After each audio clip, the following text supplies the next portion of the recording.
Hello everyone, today we are going to learn basic TinkerCAD tutorial how to make a hole in a shape.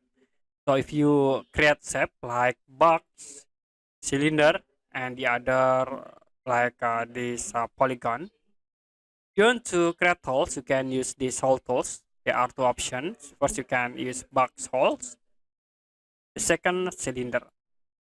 And another you also can create by another shape, like I will use this option polygon, and then you can click into hole option, so it will be automatically set into the hole option. So I will resize these objects like into here, and then you can move to the top here. Next I will move into here.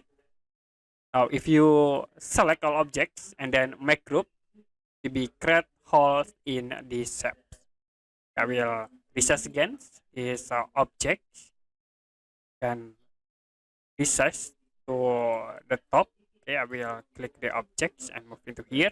And then you can move these objects into here. Select all, and then you can click group to create hole.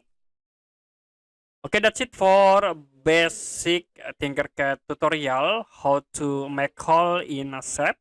If you have any question about tutorial, you can comment below this video.